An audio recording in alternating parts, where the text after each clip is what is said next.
Welcome back. This is going to be the fourth seal. So if you haven't watched seals 1, 2, and 3, I'd suggest you go back and watch them. It'll make this more relevant. And if you want more information, you can go back as far as Revelation 12 sign, an in-depth study. There's a lot of good stuff in there that'll make all this even that much more meaningful, as it's kind of like each video is like a stone in a wall to build the whole picture. Okay, so let's read Revelation chapter 6, verses 7 and 8 about the fourth seal. And when he opened the fourth seal, I heard the voice of the fourth beast say, "Come and see." And I looked, and behold, a pale horse, and his name that sat on him was Death, and hell followed with him.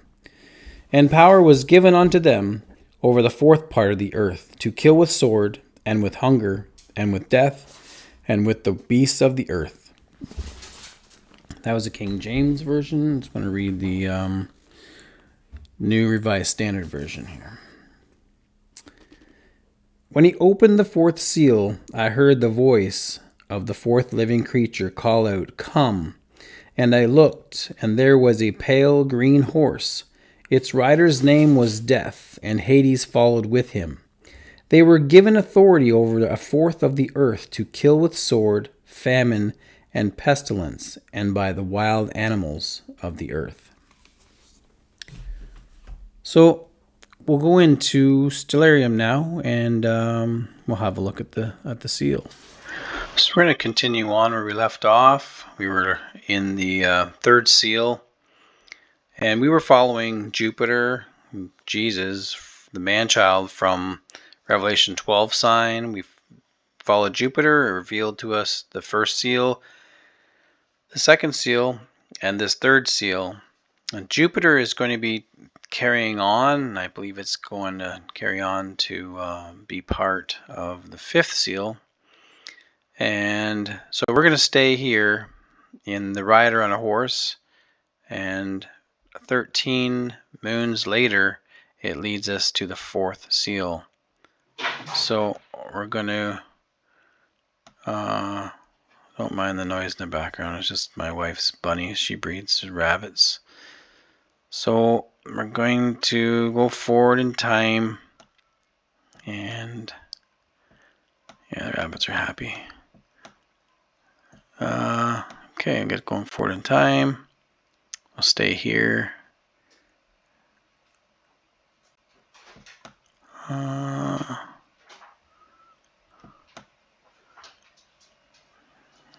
So look at this constellation. It's pretty empty. Like most of the time when you're looking, not a lot going on until you get a conjunction of wandering stars, wandering luminaries together, and then you can investigate, see if it matches up with scripture, see if it matches up with things that are happening on the earth, just to be able to decipher if it has any meaning to it at all. Okay, so you have Venus coming in, and it's going to go on one end of the rider on a horse, and Mercury's coming in to go on the other side, just as a comet is coming in. And these, I said last video, these are messengers or indicators, and I mean, they wouldn't really, like, you wouldn't really need them here, but I mean, this is just like more added, what do you call it? More added verification that this is a seal, because I would have been, for me, after seeing all those other seals, and then to see this comet coming through the rider on a horse after all that, but then you have the two messengers here on both sides of this constellation, almost like lighting up the runway. And I'll bring this comet in, and it comes in on the 14th. It crests into the constellation of rider on a horse. So let's go and look at this comet. And it is pale green, and it matches the description in Revelation chapter 6 verses 7 and 8, matches the description of a pale green horse. And so I'm going to look at Leonard. I'm going to click on here, and I'm just going to explain what some of these numbers mean. So the C part of the this name, the C means it is not a periodic comet. If it was a periodic comet, there would be a P here. So this is the first time this comet has ever been seen. That's what basically that means. If it's a C, it's the first time it's ever been seen. If it comes back again, it'll graduate from a C to a P, becoming a periodic comet. So this comet's never been seen before because it's classified C. And the 2021, it is the year that it was in, and this is the name of the person who discovered it, who first spotted it. Okay, so it just gives you a bit of background information. Now I'm going to give you some bit more information here. This is the magnitude of the comet, and magnitude, it relates to how bright it is. And for example, I'm going to click on Venus. Venus is a minus 4.54. It is the brightest wanderer. Normally, it's the brightest wanderer next to the sun. And the sun, click on it, it's a minus 26.78. So you can see it is the sun's the brightest. And then Venus at a minus 4.54. And the limitations of the naked eye visual for most people is a 4.5. That's usually the limitations to the naked eye that someone can see, is about a 4.5. Some people have the ability to see up to about a 6.5, but usually after a 4.5 you need help, like binoculars or telescope, in order to see the luminaries. So I'm going to back this up, and I want you to keep your eye on the magnitude here, okay, of Leonard, of this comet. It's going to back it up a day. Now it's 4.18. This is the brightest that the comet gets from its journey, and it actually it actually originates in Bootes, and it circles around and around in Bootes for a little bit of time, but you can't see it with the naked eye. And at some point you can start to see it with the telescope. So let's go back, we'll follow it a little bit. So as you can see, the comet originates in Bootes. So, and it's a 5.68. So you could see it if you have really good vision. You could possibly see it. Some people can see up to 6.5, but normally you need help. I need help to see it. Even at a 4.5, for me, it is.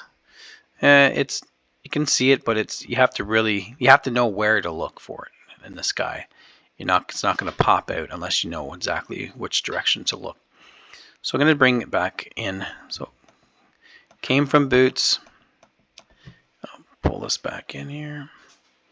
And at the magnitude on the 13th, it is the brightest, 4.18. And this is where it is on the tail end of the Serpent.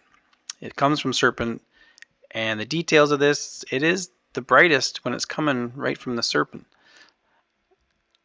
So we're going to go forward a day, and from this day into the next day, the 14th, is when it crests over into the rider on a horse, which is pretty interesting when it comes to details. So we're going to follow it as it goes through. You'll notice that the magnitude starts to go higher, which means it's getting dimmer again. 4.29, 4.39, 4.52, that's but the visual limits, 4.65, and 4.78, 4.90, 5.02. And this is kind of interesting. I'm just going to show you this. It's heading to a constellation. Oops, I backed it up. Like it goes to the constellation. I don't know if you can see it. I'm going to zoom in. That obviously it's a looks like a microscope. I'll back it up and see if I can get the name of that constellation. I don't know if I can tap on it. Zoom in bigger, maybe it'll give us a name. Yeah, Microscopium. So that is probably not an ancient name, but I just thought that was kind of weird that this one goes through here and right into the Microscopium. And if you know what I'm talking about, it's pretty weird, and some things you just can't make up. It is what it is. So there it is there. So okay, what does it all mean, right? What does it all mean? Well, we know that it represents a lot of, it represents death and hell, it says. So we're going to look at what was happening on Earth this was at the end of 2021. So we'll start looking in first month of 2022. We'll get some news stories. The 5 largest life insurance companies in the U.S. show an increase in death payouts in 2021. I'm going to go through these rather quickly. Insurance company raises alarm over unprecedented spike in deaths. Insurance executive says death rates among working age people are up 40%. What's this one saying? The top insurance companies report a spike in excess deaths. 40% rise in nationwide excess deaths among 18 to 49. Death among 18 and 49, more than 40% in the 12 months compared to the same period before the COVID-19 pandemic. This one here, it's up to a 65% increase in 18 to 49-year-olds. That's what this one says. And all deaths of all cause increasing, insurance company says. And this one, huge numbers. Insurance group sees death rates up 40% over pre-pandemic levels. I don't want to say too much on that subject. You can read the articles yourself, go into detail. You can look that up, because I want to keep this video up, and some things are sensitive and I don't want the video getting taken down. But around this time, I remember seeing many videos of people collapsing on camera and in public, and athletes. Yeah, it was mind-boggling, actually. Anyway, so we're gonna go and we'll talk about this. Yeah. So that was pretty amazing. I can still remember the first time I seen that one, and my reaction to it was like, no way. Right over the rider on a horse, right between Mercury and Venus on both sides of the constellation, right down through it.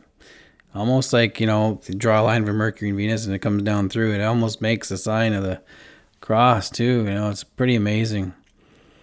But yeah, I remember wondering what to make of it all, because first seal, second seal, third seal, fourth seal, it's like, what are the odds of all this happening? And coming from the Revelation 12 sign too.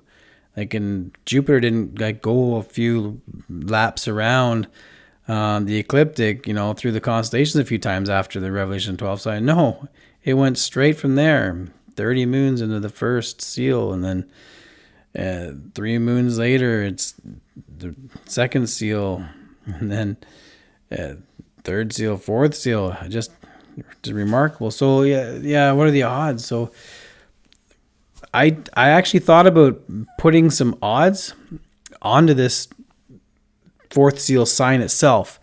And I had a really tough time because I tried to grasp a tangible number, to pin a number on this, and it's difficult because how does one put a number on a non-periodic comet that comes in through the rider on a horse? It's non-periodic and no one's ever seen it. Chance of seeing it ever again, who knows? And the fact that not all comets are pale green, and this one was pale green, like on top of that. So I can work the odds with 12 constellations. That's tangible numbers, and there's 7 luminaries. I can grab numbers from that and create some odds. But it's this comet that makes this, like, for me in my mind, it's, if I were to even try to pin a number, I was like 1 in a million. I just think 1 in a million, is that good enough? I'm probably not. But if I for example, I plugged in the comet being a 1 in a million, and I think it's probably greater than that. Like, just but anyway, I plugged in 1 million, and with Mercury, Venus there, and going through the rider on a horse there, I came up with 1.78, a 1 in 1.78 billion, which is the largest amount of odds. It even that for odds sake, it's much larger, almost 20 times larger than the first seal, and for odds sake, and that's putting it a 1 in a million chance of a green comet coming through the rider on a horse. And I just don't know if that's so don't take that as an official odds. That's just like me playing around with the numbers. If it was a 1 in a million, because I think it's more than that, because I'm not even including the fact that this one comes on the heels of the first seal, the second seal, the third seal, the fourth seal, and they're in proper order. And I don't even mean by proper order, like they're in sequence, like just like Revelation says, the white, the red, the black, and the pale green. And then you got to come in directly from the Revelation 12 sign. I ponder these things, and I remember when I first seen it, I just thought, impossible. And the more I think about it, it's been about 2 months now since I've first seen it, and all I can say is this is a God thing. This is a God thing, and I can't put a number on this, because it's in my mind, it's impossible. It's impossible. I mean, the last up to the last one was, I think it was 9 or 6 nanonillion or something like that, which is 6 and 31 zeros. So this is in my realm of, like, this is impossible. Yet it happened. I'm not dreaming. This really happened. So what did I make of all this?